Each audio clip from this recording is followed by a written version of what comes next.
context of all this? Well, obviously, the first thing is always stay in the state of grace. Never commit mortal sin whatsoever. That's been one of my themes here. Always stay in the state of grace, get to confession on a regular basis, receive the sacraments, go to Mass on Sunday days and holy days, not just Sundays, holy days, making sure your marriages are straightened out, all of that. You have to also make sure that you're praying on a regular basis.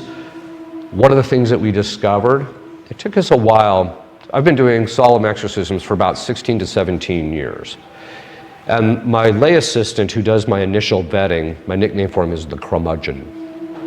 And the reason I call him that is because he's a curmudgeon. But he's just exactly the type of guy you want in this, because there's always people that are trying to they just want to see me. They don't need my help, right? And so he's very good at weeding these people out. But anyway, he's been helping exorcists for almost 25 years. And so we sat down one time, and there's a long story behind it, but what we basically did is we started this thing where we started putting people on a prayer prescription, which is saying the Angelus 6, noon, and 6, and the prayers of the Auxilium Christianorum. You can look that up online. There's an app for it. The prayers of the Auxilium Christianorum at that same time, 6, noon, and 6.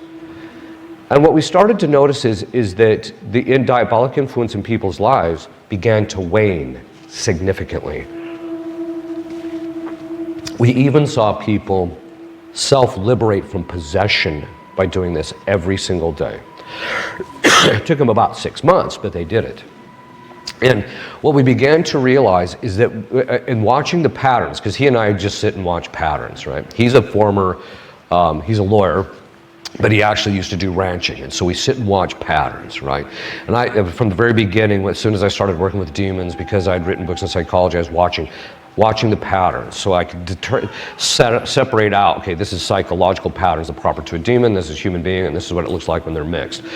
And one of the patterns that we started to notice is that when people do that on a regular basis, the demons were basically vacating, or it kept people immune from diabolic attack.